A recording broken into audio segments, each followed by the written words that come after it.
ne aussi moo di actualité récemment gis nañu ko mu doonoon benn polémique boo xamante ne juddu woon na fan yi ci Sénégal si suñu benn siste ñu bokk ak moom liggéey bi ngeen bokk kër mi Ndeye Astou Dione polémique boobu fan yi juddu woon fii mu doon loo xamante ne aussi ñenn ci Sénégalais wax nañ ko pourquoi pas Sénégal tey da ngay invité ku nekk ci pouvoir ñi ànd ak moom kontaan ci nga invité ku nekk ci opposant ñi ànd ak moom kontaan ci mais boo dee wax dëgg dañu lay ŋàññi wala ñu ut tuuma bu ñu teg sa kaw loolu aussi nag nga ko gisee suñu Sénégal Pape.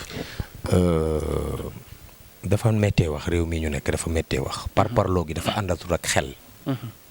nit mën ngaa far fi la neex man dama invité Gabriel. muy défendre Adji Sarr ma ne ko d'accord na défendral ku la neex am nga ci droit lenn rek laa lay ñaan mooy na ànd ak worma ki teggin ndax buñ la joxe opportunité nga wax ay kilifa di la dégg da ngay wax ju ànd ak teggin bu ëllëgee ñu invité Aly Ngouille Ndiaye muy jàppal tànk Macky Sall mbaa ñu invité Cheikh Bara nit ñi naan lu tax ngay invité kii dafa dem ba nit ñi ñoom dañu fokk ne nit bu àndul ak ñoom li muy xalaat warta wax déedéet c'est pas ça une démocratie une démocratie se voudrait que nit même soo d'accordul ak moom nga déglu ko mu wax boo koy tontu nga bañ koo tontu ci melokaan wala ci vie privée nga tontu ko ci argument bi mu la jox mu nekk argument contre argument ay nit bu ñuy waxtaan li ñu utaleeg mala mooy suñu xel aujourd'hui c'est vraiment réducteur et vraiment dommage de voir que sur le champ politique les idées sont devenues tellement terre à terre et bas nit ñi dañuy wax ci àdduna bi naka la ñuy def ba réchauffement climatique bi bañ ñu yóbbu naka la ñuy def ba am un développement durable naka la ñuy def ba ressources naturelles yi ñu mën ko requinquer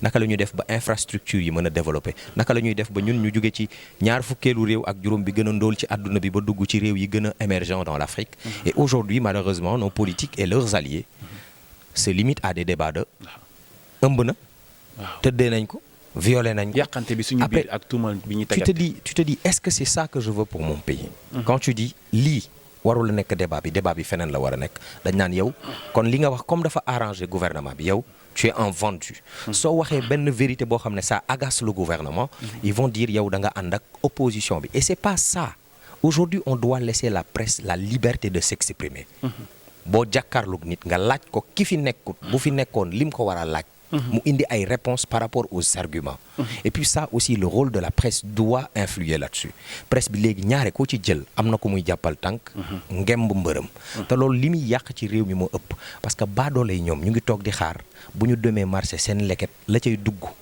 ndugg ma na mu yokkoo ceeb bi ni mu yokkoo diwlin gi gaz bi courant bi essence bi nar a yokku ceeb bi diwlin di suukar si loolu yëpp dañ ko fi ne ñokk na yàq bu naqari topp ci diw dafa ëmb diw nangam diw tëddee na ko diw c'est que le débat est tellement pauvre et tu te rends compte que ni c'est ça qui intéresse malheureusement quelques Sénégalais et c'est pas tous les Sénégalais que ça intéresse moo intéressé quelques Sénégalais et dafa mel ne loolu dafa nekk raison gardée maintenant dafa am benn waykat bu naan je ne fais pas ce qui marche mais je fais marcher ce que je fais Astou Dione ak keneen ku nekk victime de ça on doit se poser la question est-ce que lii ça m'amène à quoi lii may wax nii lan la ci fan la may yóbbu lan la may jariñ au finish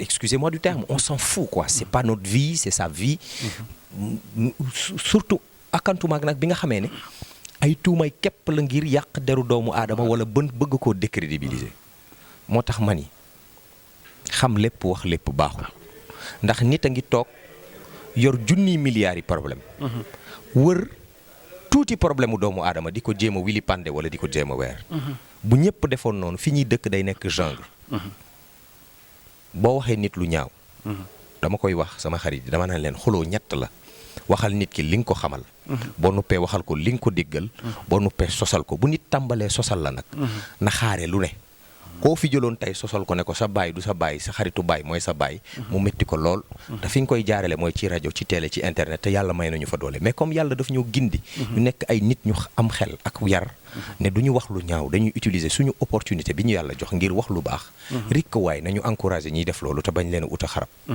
macha allah mais aussi ñenn ñi nga xamante ni comme ni nga ko waxee rek ku ci ne am nga maison de presse boo xamante ne moo leen. je suis désolé mais dafa am ñetti mbir yoo xam ne ci àdduna bi yëpp day dox. mooy sexe sang ak sens. les médias c'est ça il faut du sexe. il faut du sens et du sang. tant qu'il y a ça les gens sont sensibles à ces genres de questions. mën nañu toog fii di waxtaan ci wàllu développement. wala ñu ne qu'est-ce qu'il peut faire de telle sorte que. Kaolack am port sec boo xam ne bu Mali jógee te Dakar bu ñu camions yi bu ñu jógee Mali dootuñu yegg si Dakar Kaolack la ñuy yem, dina indi désengorgement, dina indi libre échange buy am si entre les pays afro frontaliers du Sénégal. boo ko doon wax nit ñi ñaari nit lay seetaan wala ñetti nit. c'est vrai. mais il suffit nga ni diw tëddee na diw. wala diw laal na diw ñëpp ñëw taxaw nu mu ko defee. like Morgan. nu mu ko laalee nu mu ko. c'est ça qui intéresse en quelque sorte les Sénégalais. baal ma ci wax ji. donc malheureusement. yenn médias yi ñoom ils ne font pas marcher ce qu'ils font dañuy jël.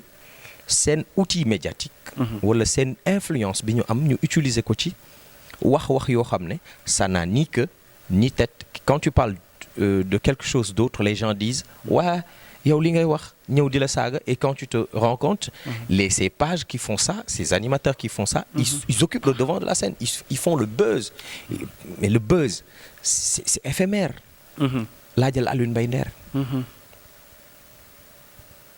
Le buzz. Oui, c'est éphémère. C'est éphémère. Très éphémère. kon lu ñu war a bàyyi xel la. macha allah mi kàddu yu am solo yoo xamante ne aussi kàddu jàngale la rek waaye aussi ma tëjee ak moom rek ci benn point boo xamante ne aussi tamit du ñàkk tamit suñu toogee ak ku mel ni Pape Sidy tamit ñu waxtaan ci ak moom suñu sista bi nga xamante ni damay comment dire sax Mbayang Thiam sa maladie aussi dégg nañ ci ay façon wax junne aussi ci li nga xamante ne moo ko dal ñu koy ñaanal suñu borom yëkkati ko ak jàmm, mais la maladie de Mbayang Thiam ni ko sénégalais jëlee waxee ko dañu ko jël kaas def ko ci empoisonnement ak yooyu noonu kàddu yooyu aussi ba nga ko déggee te nga bokk ak moom kër nan la def ak lan nga ciy wax sénégalais. waaw yaay Mbayang dafa am problème mu bët. man dama am problème mu bët. ay weer lay takk du dama bëgg a rafet dama am myope. dama am lu ma def. wala lu may def loo xam ne baaxul ci say gët te mënuma koo arrêté. mooy nit ñi boo leen wuyuwul message. mbaa wuyuwoo téléphone ñu ne da ngaa yëg sa bopp. boo ci nekkee mu indil loraange say gët.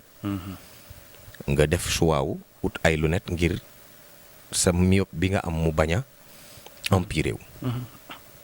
léegi nag bu fekkee nit daf caa porox ndollu ci jàngoro jàmbur. jiiñ ci keneen leneen. loolu la ñuy wax ay diffamation. baaxut ci ñi ngi koy jiiñ.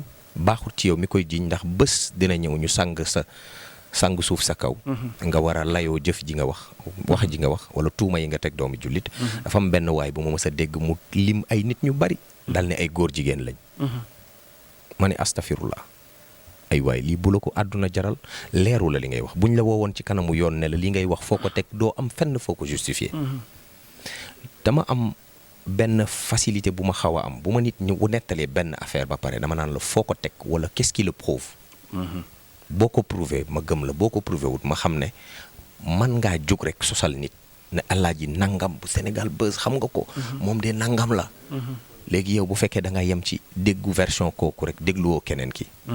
te dara leeru la ci après mënoo ko vérifier dañ ko posone dañ ko liggéey. mënuma koo gëm. man daal xam naa ni yaay Mbayang am na jafe-jafey gët. jéem na koo faj ci réew mi mu indil ko lompoñte ce qui veut dire que le plateau médical du Sénégal reste à relever. ndax suñuy autorité bu ñu woppee duñu fajoo ci réew mi moo tax xamuñu li fi xew. mooy yi fi jëkk a nekk yi fi ne ak yi fiy waaj a ne. bu amul changement il faut que ñu nangu ne réew mi baadoole yi ñu ngi sonn ci kër docteur. docteur yi ñu ngi sonn ci kër docteur. ndax faj xam-xam la bu ñu lay jàngal waaye lay tax nit di faj mooy piqûre mooy catéter moom mooy bistouri moom mooy gant moom mooy matériel de scanner il faut que réew am ko pour mën a yeggali seen xam-xam boobu ci nit ñi ngir ñu mën a ànd ak wér-gu-yaram. bu fekkee loolu dafa gàllu goose day indi problème. moi je ne suis pas du genre à comprendre ou à croire que dañ koo def nangam wala lii la fii la nii la fa demee wala naa la fa demee man dama gëm ne. wopp ak doomu aadama ñoo ànd.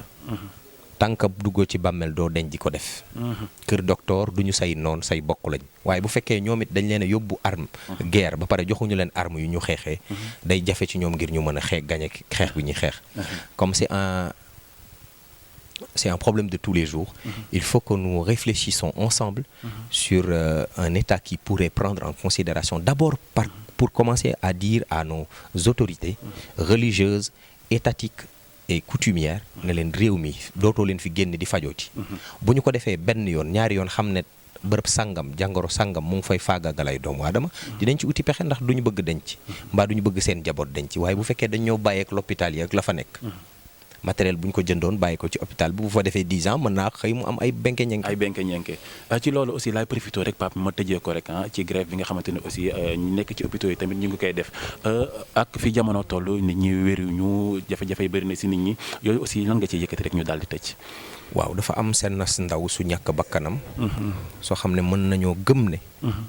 xam nañ ne. négligence. wala ñàkk a wekk doomu aadama moo tax waaye bu ko fekkoon ne amul négligence. amoon na wegeel. dina gudd fan wala dina àndaale doomam. te loola xew Louga.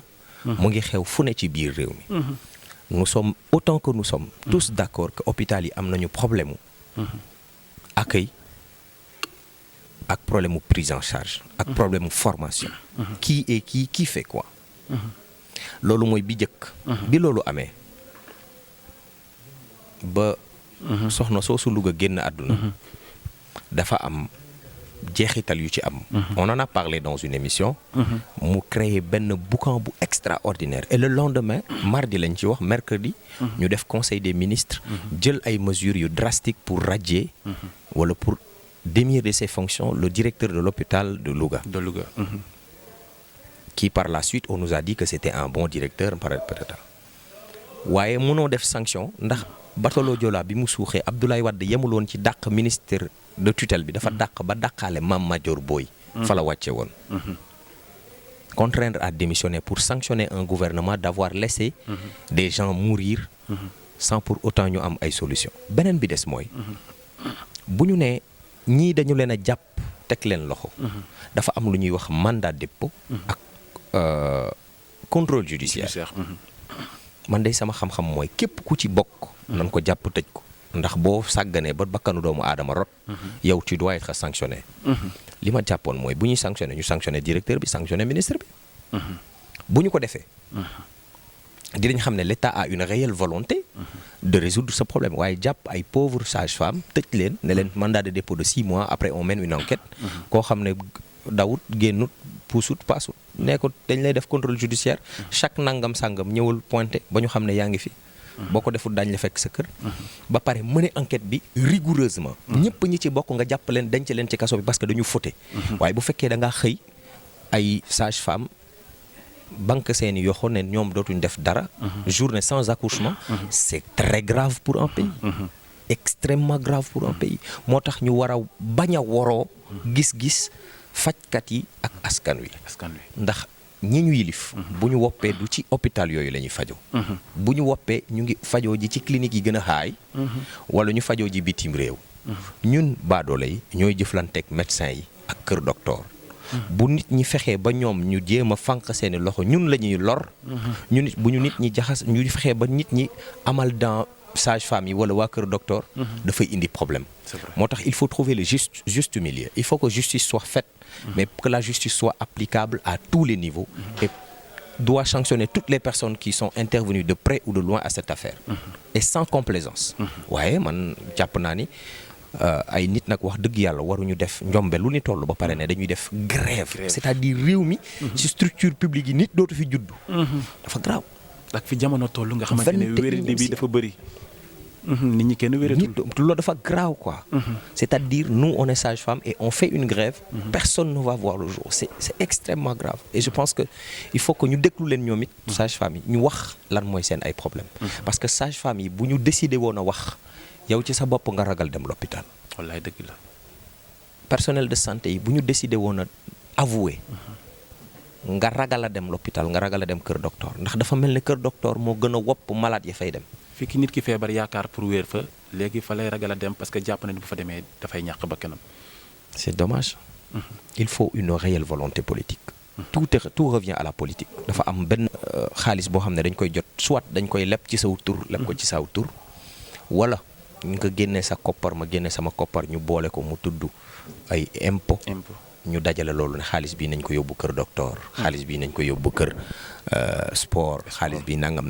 léegi xaalis booba na yegg fa mu war a yegg.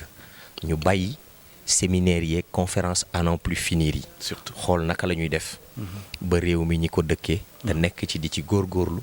mën a jot seen moomeel. ci ni mu waree. ci ni mu waree macha allah mbokk yi muy kàddu yu am solo yoo xamante ne xëy na seqoon nañ ko am moom waxtaan ngir leeral rek. ay ton interview est très sérieux toi. macha allah trop sérieux. damay suuf rek de yaa sama DG damay say tànk laay jar. man kay xaw ma kañ laa fi sérieux wi nii sax. ah non c'est l'heure est grave en fait c'est très sérieux mais bon. yàlla baax na damay bañ gars yi foog na dama sérieux man président association xëdd tëdd yow ndogu et des immatures aussi.